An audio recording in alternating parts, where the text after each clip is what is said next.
Excuse me ma'am, आपको कहीं जाना है?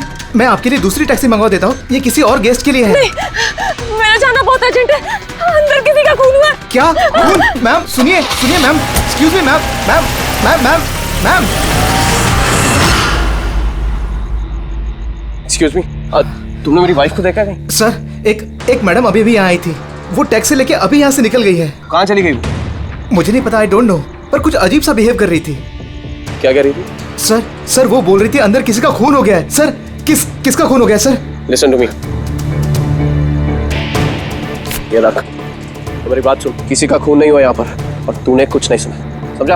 और पता कर कहाँ गए वो लोग। Okay sir. वो उसको चाकू मारता रहा, वो मर चुकी थी, वो फिर भी उसको मार रहा था। सर मुझे बचा लीजिए, वो मेरा चेहरा देख चुका है, वो मुझे नहीं छोड़ेगा, प्लीज मुझे। आप शांत हो जाइए, तुम्हें कुछ नहीं होगा। हम लोग हैं ना यहाँ पर। एक बात बताइए, क्या खूनी ने तुम्हें देख लिया है? खूनी होगा तो देखेगा ना। जब कोई खून नहीं है, कोई खूनी नहीं है, तो कौन किसको देखेगा? सर मैं सुनील कुमार, और ये मेरी पत्नी है सर। ये जो भी बोल रही है ना, ऐसा कुछ नहीं हुआ। ये सब ना सिर्फ इसके दिमाग की उपज है, ऐसा कुछ नहीं हुआ सर। नहीं सर, मैं झूठ नहीं बोल रही। मिस्टर सुनील, आप इनके पति हैं, लेकिन इनको यहाँ डराने की कोशिश मत कीजिए, समझे आप? और हम ये कैसे मान ले कि ये जो कह रही है वो सच नहीं है, और जो तुम बोल रहे हो वो सही है? सर वो इसलिए क्योंकि ये बीमार है, इसको स्लीप पैरालिसिस है सर। स्लीप पैरालिसिस यानी नींद का लकवा? नींद का लकवा? ये क्या है? नींद में कुछ देर के लिए आदमी की बॉडी पूरी तरह जड़ हो जाती है, सुन्न हो जाती है। ऐसे में तरह तरह का भ्रम होना, और पेशेंट को ये सब सच लगता है, लेकिन वो चाह कर भी रिएक्ट नहीं कर पाता, क्योंकि उसकी बॉडी उस समय पूरी तरह पैरालाइज्ड होती है। इसे स्लीप पैरालिसिस कहते हैं, नींद का लकवा। Is it okay? Exactly sir, हमारी शादी को 6 साल हो गए, और इन 6 सालों के दौरान हर दूसरी तीसरी रात को इसको ये अटैक आता है सर, और इस बार भी यही हुआ है, और कुछ नहीं हुआ सर। हाँ सर, मानती हूँ मुझे ये बीमारी है। जब भी मेरा माइग्रेन का दर्द बढ़ जाता है तो मुझे चक्कर आने लगते हैं, और आंखों के सामने सब कुछ धुंधला दिखाई देता है। लेकिन सर ऐसे में मैं सोने की कोशिश करती हूँ बस।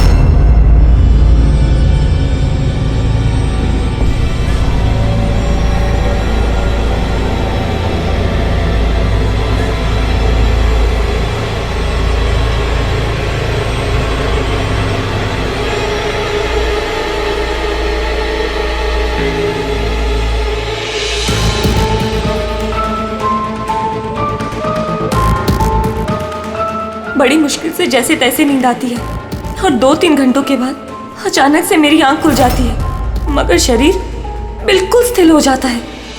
चाहकर भी मैं हिल-डुल नहीं पाती, पूरे शरीर को जैसे लकवा मार गया हो।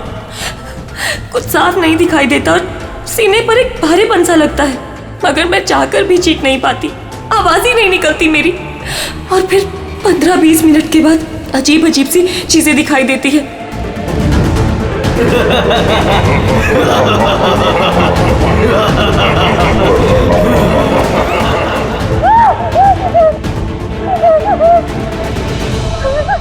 आ गया, वो मुझे मार देगा, वो आ गया। कौन आ गया? कोई नहीं, रिलैक्स। बहुत बड़ा चाकू है, वो मुझे मार देगा। किधर? कोई नहीं है, देखो। शांत हो जाओ, तुम्हें फिर से अटैक आया, देखो, रिलैक्स। कोई नहीं है, शांत हो जाओ, रिलैक्स। कोई नहीं है, देखो कोई नहीं, मुझे बचा लो, रिलैक्स। तुम्हें फिर से अटैक आया, रिलैक्स हो जाओ। तुम्हें फिर से दौरा पड़ा था, कुछ नहीं। मतलब जो कुछ भी आपको दिखाई देता है वो सब भ्रम है, कोई सच्चाई नहीं है। हाँ, हर बार सच नहीं होता था, लेकिन इस बार सच हुआ। वो मेरा वहम नहीं था सर। मुझे उस लड़की का चेहरा इतना साफ याद है कि मैं उसे कभी भी पहचान सकती हूँ। मुझे कोई शैतान या दानव नहीं दिखाई दिया सर, जैसे हर बार होता था। मैं सच बोल रही हूँ, मैंने वहाँ पर खून होते हुए देखा था। नहीं बोल रही। हाँ, खून हुआ था। खून खून खून, बस कुछ नहीं हुआ वहां पर। सुनील जी चुप रहिए, आप चुप रहिए। खून हुआ है क्या नहीं ये हम पता लगाएंगे। आप दोनों सिर्फ सिलसिलेवार बताओ क्या हुआ था उस रात को, शुरुआत से। सो हम दोनों यहाँ मेरे कजन अभय की शादी अटेंड करने के लिए आए हैं। कल रात अभय और मिताली मतलब उसकी होने वाली वाइफ के लिए कॉकटेल पार्टी थी। अब है मेरी बात ध्यान से सुनो। मिताली की जितने भी प्रॉपर्टीज और बैंक बैलेंस है तेरे शुरू होने से पहले 60% तुम्हारे नाम ट्रांसफर हो जाने चाहिए। इस लड़की पर तुम्हारे प्यार का जो भूत सवार है ना उसे यूज करो बेटा। वेल मिताली, एक बात कहूँ, अभी भी वक्त है, सोच ले। ये अभय तेरे लायक नहीं है। तुम्हें इससे बेटर लड़के मिल सकते हैं। तुम्हें नहीं पता, इसके चर्चे तो पूरे शहर को मालूम है। मैं तुम्हारी शादी इससे इसलिए करा रहा हूँ ताकि तुम्हारी डूबती हुई नैया पार लग जाए। You got it? So be focused please. पता है मुझे क्या करना है। मुझे भी उस साइको से शादी करने का कोई शौक नहीं है। कर रहा हूं क्योंकि सिर्फ एक ही रास्ता है, इसलिए मुझे मत समझाइए कि क्या करना है। I know what to do. ठीक है? हाय।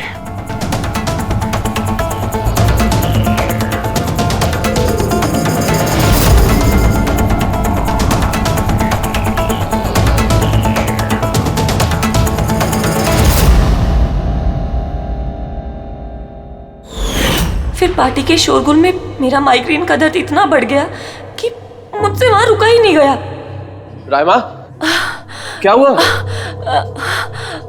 क्या हुआ? वो माइग्रेन शुरू हो गया। मेरी तबीयत बहुत खराब हो रही है। मैं थोड़ी देर रूम में जाके रेस्ट करती हूँ।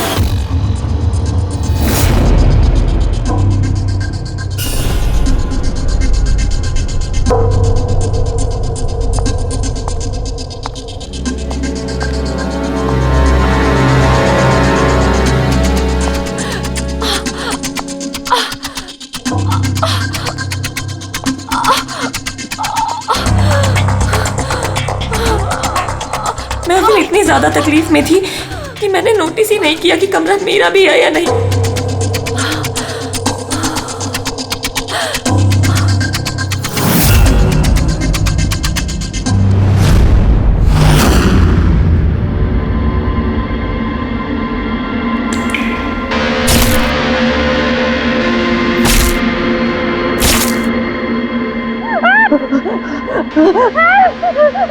कोई 45 मिनट के बाद जब मेरा दौरा शांत हुआ तो मैं उठी। मैंने अपने इधर उधर देखा तो वहाँ पर कोई खून ही नहीं था, ना ही कोई लाश थी, ना ही कोई खून के धब्बे थे।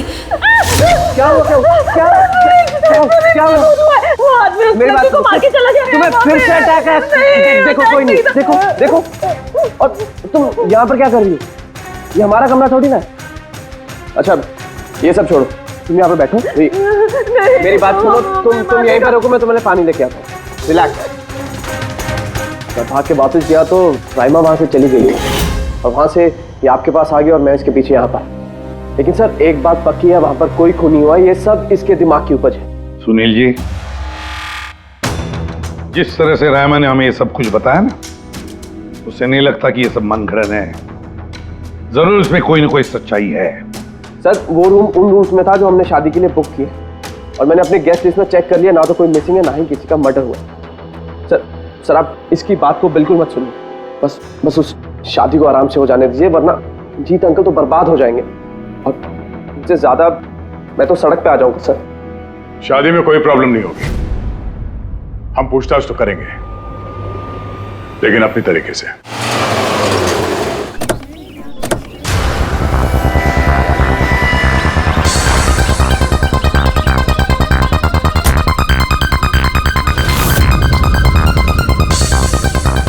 Welcome sir. Welcome ma'am. ये रिसेप्शन डेस्क किस सर तरफ है? आप सीधा जाइए, then take a right turn. Thank you so much. जी हाँ, वो बिजनेस ट्रिप पे आया हूँ। Okay sir,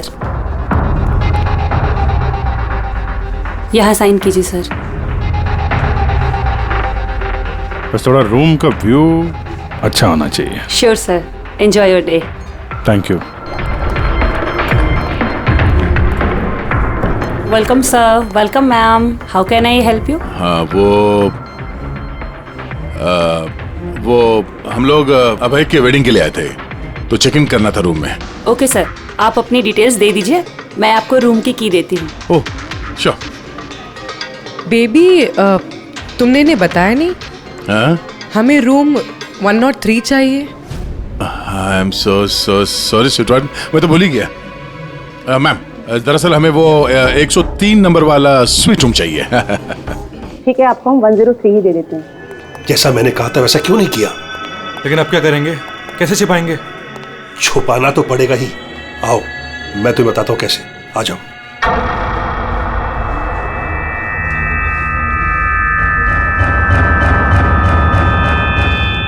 Sunil,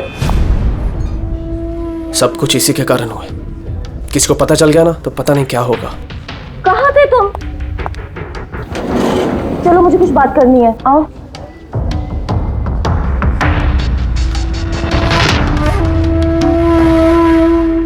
thank you. Excuse me. Yes sir. मुझे आपका सीसीटीवी सिस्टम चेक करना है। आपके सिक्योरिटी इंचार्ज को बुला सकती है? Okay sir.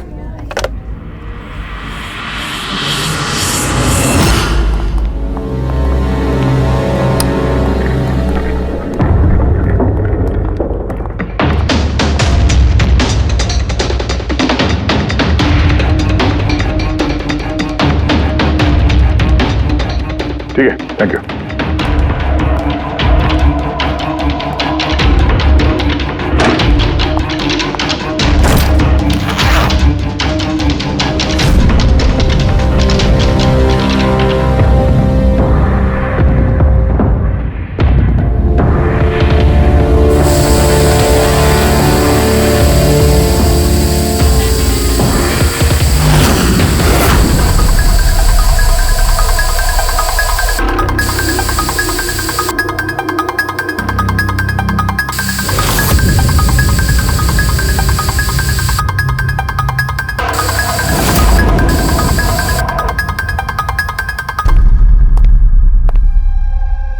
लुमिनॉल टेस्ट से तो कुछ पता नहीं चल रहा है। ऐसा लगता तो नहीं है कि यहाँ कोई खून हुआ है। सर खूनी ने बहुत अच्छे से सफाई की है। ऐसे कैसे हो सकता है? सर जिस तरह रायमा ने बताया है, कत्ल के वक्त यहाँ पर खून ही खून होना चाहिए।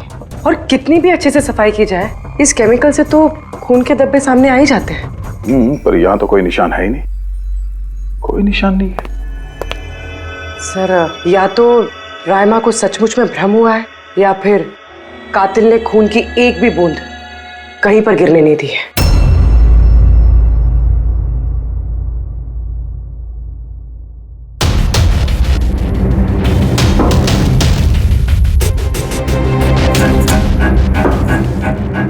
मुझे लगता तुम सही कह रही थी।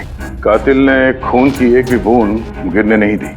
ये देखो, खून की एक भी बूंद जमीन पे या दीवार पे कहीं भी नहीं गिरी है, क्योंकि कातिल ने पूरे कमरे को प्लास्टिक के शीट से कवर कर दिया था। सर मतलब रायमा ये सब कुछ प्लास्टिक के उस तरफ से देख रही थी, इसलिए उसे सब कुछ धुंधला धुंधला नजर आ रहा था।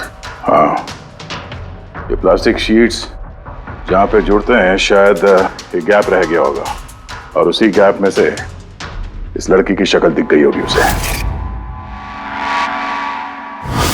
न लाश मिली है, न फिंगरप्रिंट्स, और ना ही कोई खून। लगता है इस केस में हमें फॉरेंसिक से कोई मदद मिलने वाली नहीं है। ये पता लगाना आसान नहीं है कि खून किसका हुआ है, किया किसने, और वो लाश गई तो गई कहाँ? अरे नहीं, वो प्रॉब्लम तो दूर हो गई। एक्चुअली अपना सॉफ्टवेयर करप्ट हो गया था, इसलिए जितनी भी रिकॉर्डिंग हुई थी सब डिलीट हो गई। परसों भी जो रिकॉर्ड किया गया था, परसों से लेकर आज तक का जो रिकॉर्ड है सारे डिलीट है। डिलीट हो गया? पिछले 24 घंटे का सारा फुटेज उड़ गया है। खून होने का टाइम रायमा जी ने जो बोला, तब से लेके 24 घंटे तक होटल के अंदर क्या क्या हुआ इसका कुछ पता नहीं है। कमाल है, पहले कमरे को प्लास्टिक से ढक दिया, अब ये सीसीटीवी फुटेज। बस शातिर अपराधी है। एक मिनट, तुमने कहा होटल के अंदर का कुछ पता नहीं, और बाहर का? होटल के बाहर सीसीटीवी फुटेज होगा ना? है ना sir, main gate, garden, parking lawn और होटल के पीछे।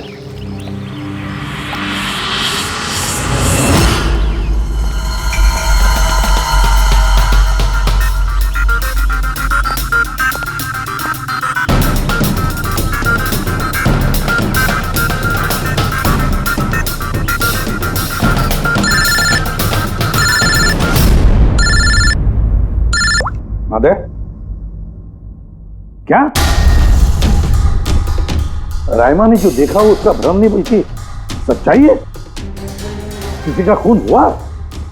माय गॉड, कोई कुछ भी नहीं। अच्छा ठीक है, मुझे इन्फॉर्म करते रहना। क्या हुआ बॉस, कुछ मिला क्या? बड़ा शातिर है खूनी, बड़ा शातिर है। कोई सबूत नहीं छोड़ा है उसने, कोई भी सबूत नहीं छोड़ा तेरे लिए। ऐसा कैसे हो सकता है यार? लेकिन ऐसे हुआ है सालुंके, ऐसे हुआ है। रायमा की जान को बहुत बड़ा खतरा है। क्या बोल रहे हो, कुछ समझाओ भी। यार हमारे लोगों को वहां पर कोई पुख्ता सबूत नहीं मिला, लेकिन सारी बातें ऐसे दिखाती है कि वहां पर किसी का खून हुआ है। और देख, एक बात याद रख, रायमा चश्मदीद गवाह है, उसने खून होते हुए देखा है और खूनी आसपास ही है, तो रायमा की जान को जरूर खतरा है। और उसका फुटेज? सर वो भी उड़ गया। नहीं, वो उड़ा नहीं है, वो सही सलामत है। अंदर और बाहर के सीसीटीवी कैमरे का केबल कनेक्शन अलग अलग है, इसीलिए वो बच गया है। बच गया मतलब फुटेज मिल सकता है? हाँ बिल्कुल, मेरे पास है ना। ये रहा बाहर के कैमरे का फुटेज।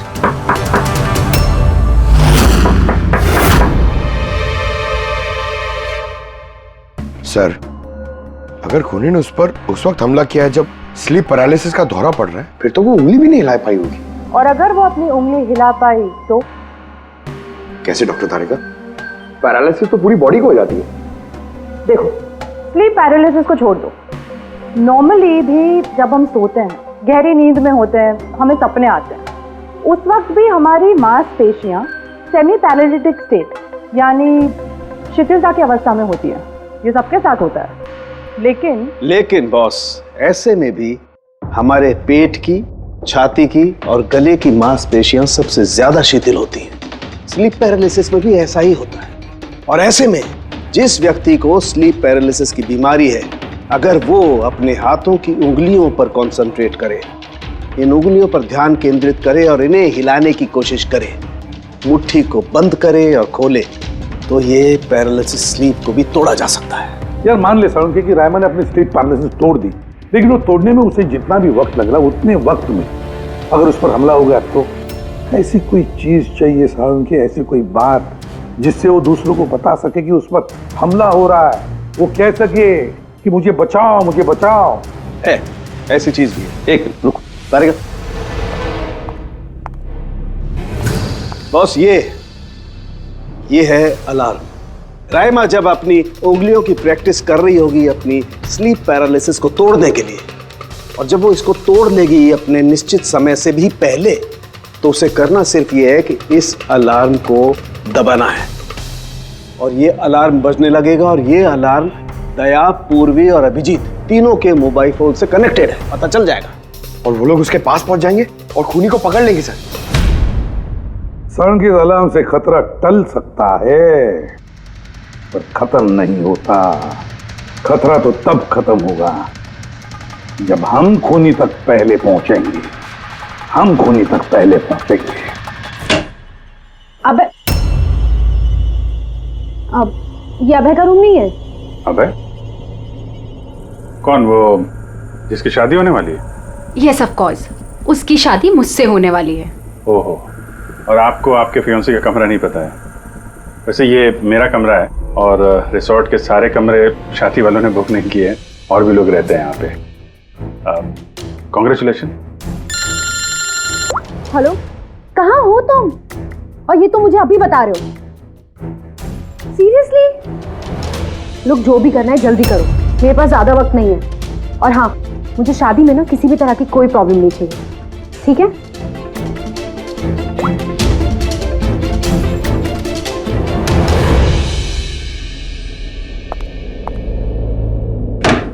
मिताली, जिसकी शादी होने वाली है, वैसे ये वाकई अभय का कमरा इसको मालूम नहीं होगा क्या? कहीं इसको हम पे शक तो नहीं हो गया? वो तो पता नहीं, लेकिन खूनी को भनक नहीं लगनी चाहिए, क्योंकि अगर ऐसा हुआ तो रायमा की जान को खतरा हो सकता है। रायमा ने कहा था कि खून 12 से 12:30 के बीच में हुआ है। उसके बाद कातिल ने लाश को ठिकाने लगाने की कोशिश की होगी, लेकिन रिसोर्ट में इतनी भीड़ और चहल पहल है कि वो लाश को कहीं छुपाना मेरे हिसाब से नामुमकिन है। मतलब लाश को बाहर ले गए हैं लोग? लेकिन सर, रात को रिसोर्ट से बाहर तो कोई गया नहीं। कहीं ये लाश रिसोर्ट के अंदर ही तो नहीं? नहीं, अगर लाश यहाँ होती तो अब तक बदबू आना शुरू हो जाती। करेक्ट। मैंने किचन का फ्रीजर चेक किया है, वहाँ भी कुछ नहीं है। वही एक जगह जहाँ पे लाश छुपाई जा सकती थी। और वैसे भी यहाँ शादियों की पार्टी और लेट नाइट पार्टी की वजह से ऐसी जगह पे हमेशा कम से कम 30 लोग तो होते ही हैं। खूनी लाश को वहाँ पे छुपाने की गलती नहीं करेगा। सर, कहीं खूनी ने 2 तारीख को लाश के साथ चेकआउट तो नहीं कर लिया? मिस्टर पारितोष, आपके कहने पे मैं ऑलरेडी 3 बार रिकॉर्ड्स चेक कर चुकी हूँ। कोई मिसलीला थी ही नहीं। आपको जरूर कोई गलतफहमी हुई है, वो जरूर कहीं और रुकी होंगी। अब प्लीज कहीं और जाकर चेक कीजिए। मैडम, मैं चेक कर सकता होता तो मैं आपसे रिक्वेस्ट क्यों करता? लीना मेरी दोस्त है और उसका नंबर खो गया मुझसे, मैं क्या करूँ? देखिए मैम, मेरा उससे बात करना बहुत जरूरी है। आप समझ रही हैं ना? सर, आप समझ नहीं रहे हैं। किसी एक की डिटेल दूसरे को देना हमारे नियम के खिलाफ है। फिर भी मैं आपकी मदद कर देती, लेकिन मेरे पास उनकी डिटेल्स है ही नहीं सर। अरे ऐसे कैसे नहीं है? डिटेल्स आप रखते हैं ना। कोई कमरा लेने आएगा तो आप उसकी डिटेल्स नहीं रखते हैं? लेते हैं सर, बिल्कुल लेते हैं। तो फिर? लेकिन वो यहाँ रुकी होती तो ना। 1 मिनट, आपको तसल्ली नहीं हो रही है, प्लीज आप खुद से चेक कर लीजिए। अच्छा ठीक है। कहीं रीमा ने मुझसे झूठ तो नहीं बोला? मैं देख लेता। मैम आप एक काम करेंगी, आप हाउसकीपिंग से किसी को बुला के लाइए। मेरा रूम इतना गंदा है, सुबह से मैं कितनी बार कॉल कर चुका हूँ, कोई आने को तैयार नहीं है। ऐसे कैसे हो सकता है? ओके। नहीं, फोन पे, अरे फोन तो मैं 50 बार कर चुका हूँ। आप प्लीज किसी को भेजिए ना प्लीज। ठीक है सर, मैं बुला के लाती हूँ। Thank you ma'am.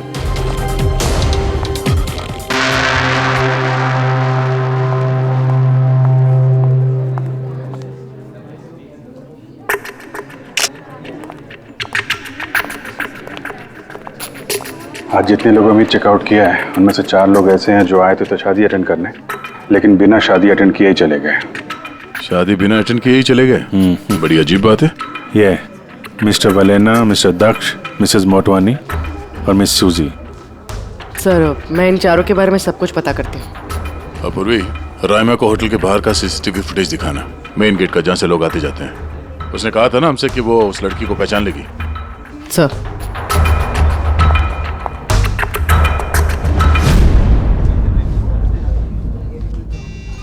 मतलब रायमा ने जो कहा वो सच है क्या? मिस्टर सुनील, आप किस बात से ज्यादा परेशान हैं? यहाँ पे खून हुआ है उससे या फिर रायमा ने देख लिया उससे? ये सब इन्वेस्टिगेशन तुम हम पर छोड़ दो, शादी का मजा लो। हाँ? क्या कब बदल जाए यहाँ पे कोई कुछ कह नहीं सकते हैं।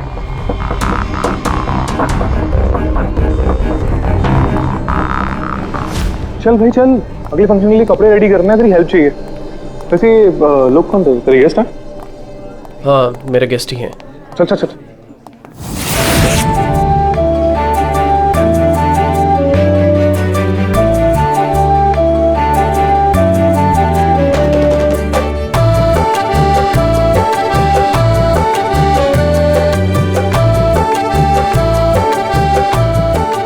तेरा तो गेम ओवर हो गया भाई। जो तूने गर्लफ्रेंड्स की लाइन लगा रखी थी उसका क्या? अगर मिताली ने सुन लिया ना तो गेम सच में ओवर हो जाएगा। पर भाई मुझे एक बात बता, तू एक लड़की के साथ सारी जिंदगी कैसे बिताएगा? इसके सारे लफड़े हैं ना साइड में चालू हैं। वो जिससे कॉकटेल पार्टी में अचानक से कहाँ गायब हो गया था? अबे कहीं गायब नहीं हुआ, मिताली के सामने उठक बैठक लगा रहा होगा। Way shut up. मैं डरता वरता नहीं हूँ उससे। You guys just wait and watch. Drink खत्म कर अपनी।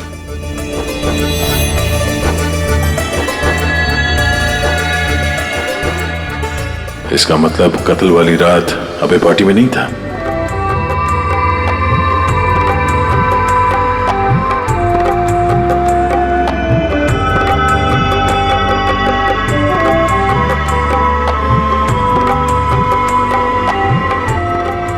ऐसा क्या कहना चाहता था ये जो रंजित छुपाने की कोशिश कर रहा है? सर, मैडम अभी ठीक है ना? और उस दिन जो मर्डर के बारे में बोल रही थी वो गलतफहमी अभी दूर हो चुकी है ना मैम की? मेरी बात सुन, जो उसको गलतफहमी हुई थी ना वो दूर हो चुकी है। तू भी भूल जा। चल अभी। ओके। अच्छा हुआ कि राइमा माइग्रेन की वजह से अपने कमरे में सो गई है। मौका अच्छा है, अब कुछ ना कुछ तो करना पड़ेगा।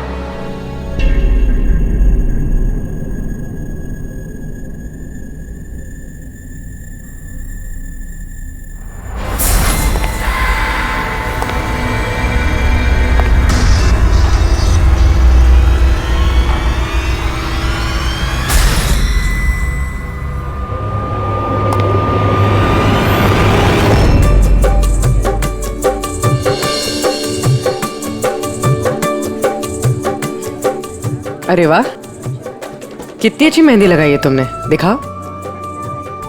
बहुत अच्छी लग रही है। Thank you. All thanks to Alia. Mitali, sweetheart, मुझे तुमसे कुछ बात करनी है। Excuse me. एक सेकेंड। मिताली और अभय की जोड़ी कितनी अच्छी है ना, परफेक्ट कपल। Perfect couple. हाँ, अभय दिल पे आशिक है और ये सन की साइको। बिल्कुल एक दूसरे के लिए ही बने हैं।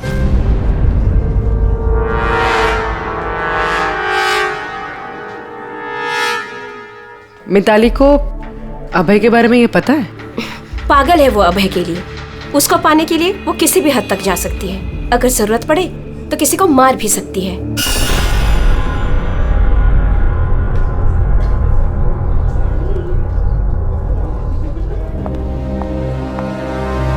हो गई बात?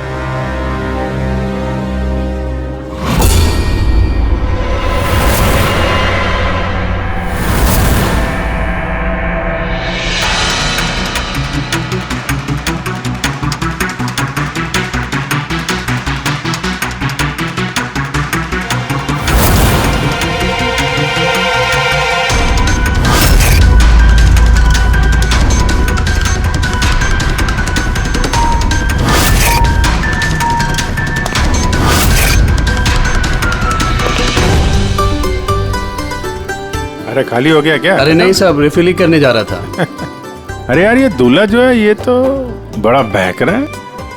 क्या मिस्टर नितिन और वो रंजीत रोकते नहीं है क्या? सुना है कॉकटेल पार्टी में भी बहुत हंगामा किया। उस दिन तो हादी हो गई थी सर। अच्छा, उस दिन भी नहीं रोका इसको? नहीं साहब, कोई बोलने वाला था ही नहीं। रंजीत साहब तो खुद ही 11 बजे के बाद आते पार्टी में, और उनके बेटे अपनी बीवी को तलाश कर रहे थे। बाहर जा रहे थे, अंदर आ रहे थे, कोई बोलने वाला था ही नहीं साहब। अच्छा, मतलब खाली दुल्हन ही थी पार्टी में? सर वो तो दूल्हे के पीछे पीछे घूम रही थी। सर, इस रिसोर्ट में कई शादियां हुई हैं, लेकिन ऐसी शादी कभी नहीं देखी। अरे हाँ साहब। अरे यार तुम खाने को लाना यार। अभी लाया साहब।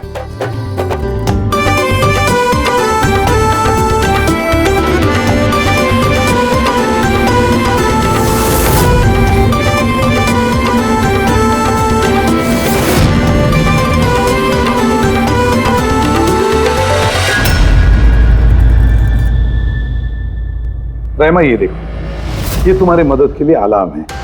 जैसे तुम इस बटन को दबाओगी, दया, पूर्वी और अभिजीत के पास जो फोन है उस पर अलार्म बजेगा और वो लोग तुरंत तुम्हारी मदद के लिए वहां पहुंच जाएंगे। जी। लेकिन जब तुम्हें स्लीप पैरालिसिस हो, अपने हाथों की और पैरों की उंगलियों को हिलाने की कोशिश करना, क्योंकि सबसे कम असर स्लीप पैरालिसिस का हमारे हाथों की और पैरों की उंगलियों पर होता है।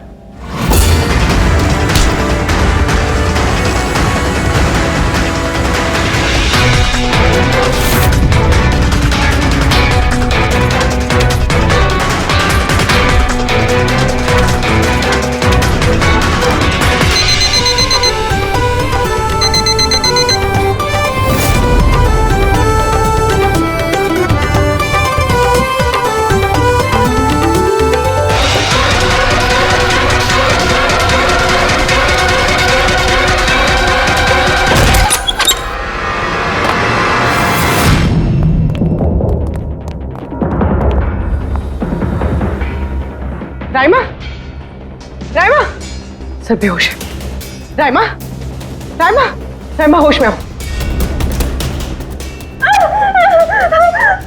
मुझे मार देगा। मुझे बचा लीजिए प्लीज, मुझे बचा लीजिए। कौन मार देगा? हुआ क्या यहाँ पे?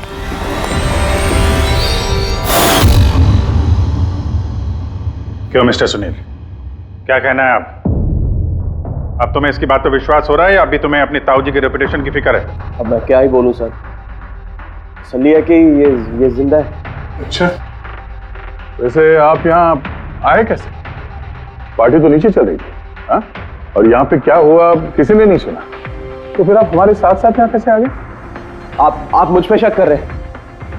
मैं अपनी पत्नी को मारने की कोशिश क्यों करूंगा? शक तो हम सब पे करते हैं। फिलहाल अभी आप बाहर जाइए, हमें रायमा से कुछ जरूरी बात करनी है, प्लीज। सर आप लोग प्लीज मुझे बचा लीजिए। जब वो आदमी उसको खून कर रहा था तो मैंने उसे देख लिया था, मुझे नहीं छोड़ेगा, प्लीज आप कुछ कीजिए ना। वो दोबारा आएगा, वो मुझे मार देगा, प्लीज प्लीज कुछ कीजिए। देखो रायमा, घबराओ मत, हमारे यहाँ पे होते हुए कोई कुछ नहीं कर सकता तुम्हारा, ठीक है? लेकिन वो औरत जिसका खून होते हुए तुमने देखा, उसे हम लोग नहीं पहचानते, तुम उसे पहचानती हो, तो हम लोग एक फुटेज दिखाएंगे, जरा उस फुटेज में देख के उस लड़की को पहचानो प्लीज। जी। रेडी?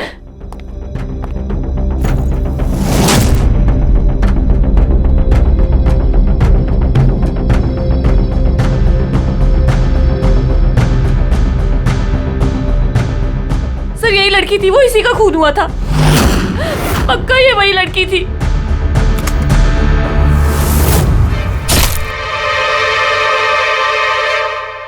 अगर ये यहाँ पे आई थी तो किसी ने तो देखा होगा उसे। वो मुझे मार देगा। अगर वो लड़की यहाँ पे आई थी तो किसी न किसी से तो मिली होगी ना। लगता है ब्यूरो जाने का वक्त आ गया। वो 4 लोग जो शादी अटेंड करने आए थे और अटेंड किए बिना ही चले गए, जरा उनसे भी पूछताछ कर लेते हैं। सर मिस्टर वलेना, ये अभय का मैनेजर, ये जरूरी काम छोड़कर आया था शादी अटेंड करने के लिए, लेकिन बीच में ही वापस चले गए। एक तो इन्हें रिसोर्ट की कार ने एयरपोर्ट छोड़ा, दूसरा इनके पास एक छोटा सूटकेस था जिसमें 5.5 फीट की लाश तो नहीं आ सकती थी। दूसरा सर, ये मिसेस मोटवानी और ये मिस सूजी मिताली की लीगल टीम से हैं सर। इन्हें भी किसी ज़रूरी काम से शादी के बीच में जाना पड़ा। ये भी रिसोर्ट की कार में ही गई हैं। एक सूटकेस था और बाकी इनका अपना अपना बैग। और इसमें भी 5 फीट से इंच की लाश तो नहीं आ सकती। और ये लोग वापस शादी अटेंड करने आ भी रहे हैं सर। ये चौथे का दिखाना सर। ये है दक्ष, ये सुनील का PR मैनेजर है सर। 1 जून को आया था, 2 जून को गया अपनी कार से। 1 मिनट पंकज, जरा इस मिस्टर दक्ष का शादी में आने वाला फुटेज दिखा।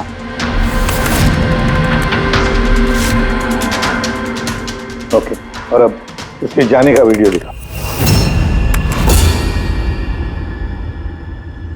मिस्टर दक्ष आए थे 1 सूटकेस के साथ और जा रहे हैं 2-2 सूटकेस के साथ।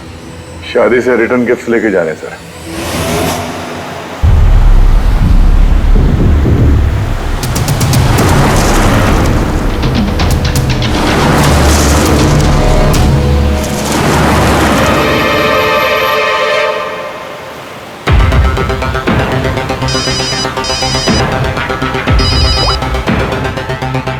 हेलो, अभय के शादी से जो सूटकेस लाया था वो कहाँ छुपाया है?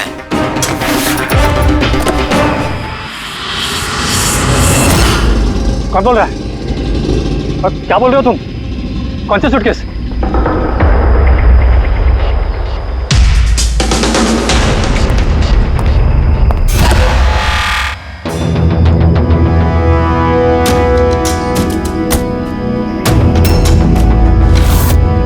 क्यों? सूटकेस के बारे में तुम यहीं बताओगे या कहीं और अच्छे से खातिरदारी करे तुम्हारी? क्यों?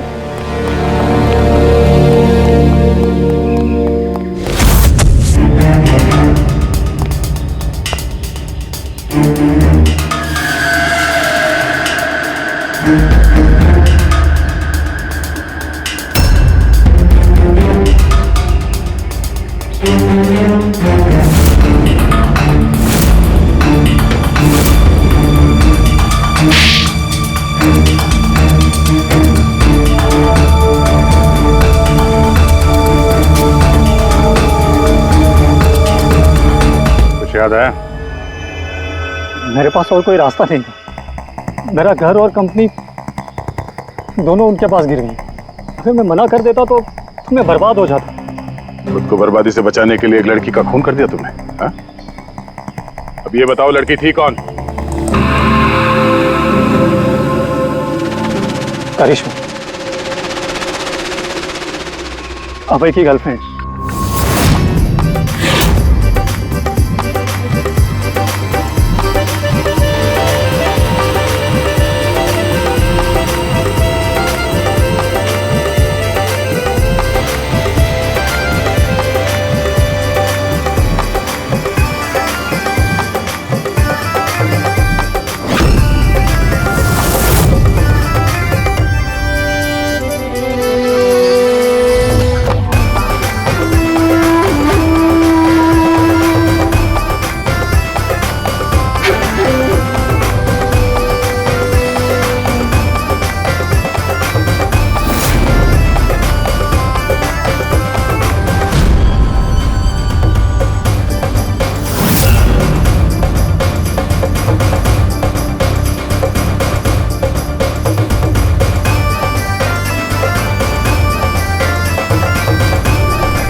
शादी मुबारक हो मिस्टर अभय।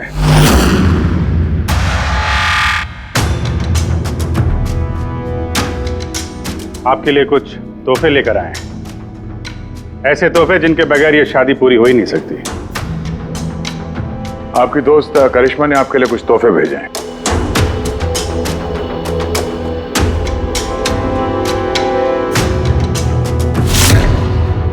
करिश्मा, याद आया?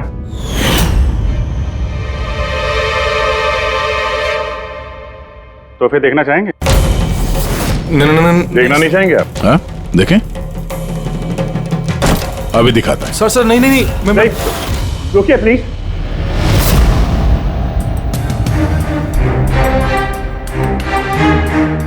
क्या हुआ मिस्टर रंजीत? प्लीज प्लीज ये सूटकेस मत खोलिए। क्यों? क्यों नहीं खोले? हैं? क्योंकि तुम्हें डर है कि इस सूटकेस के अंदर करिश्मा की लाश ना निकले।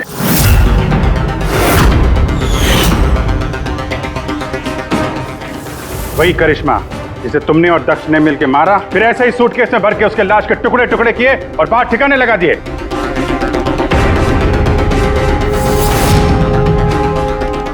डैडी ये क्या बोल रहे हैं? ये सच है क्या? हाँ बेटा, ये सच है। मैं क्या करता? मुझे ये शादी किसी भी कीमत पर करानी थी, क्योंकि अगर ये शादी नहीं होती तो हम लोग सड़क पर आ जाते, बर्बाद हो जाते। अरे करिश्मा, ये शादी को तोड़ने में तुली हुई थी। अपना मुंह बंद करने के लिए उसने मुझसे 5 करोड़ रुपए मांगे। सच में अगर मेरे पास होते तो मैं दे भी देता, लेकिन नहीं थे मेरे पास। फिर उस दिन वो अचानक ही हाथ धमकी, मुझे कुछ नहीं सूझा और मैंने किसी बहाने से उसे रात तक रुकने को कहा। फिर मैंने ये सब प्लान बनाया। फिर मैंने दक्ष को इस प्लान में शामिल किया, क्योंकि मुझे पता था कि दक्ष मुझे ना नहीं कर सकता। वो इंच इंच मेरे कर्जे में डूबा हुआ है।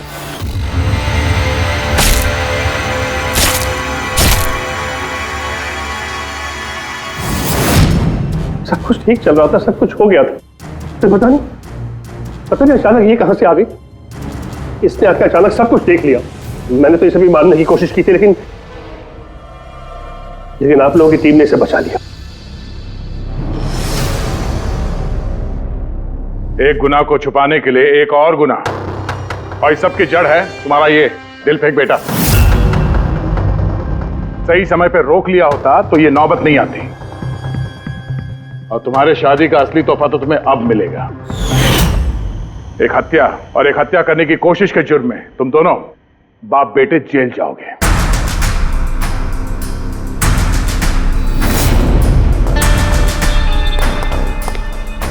Thank you.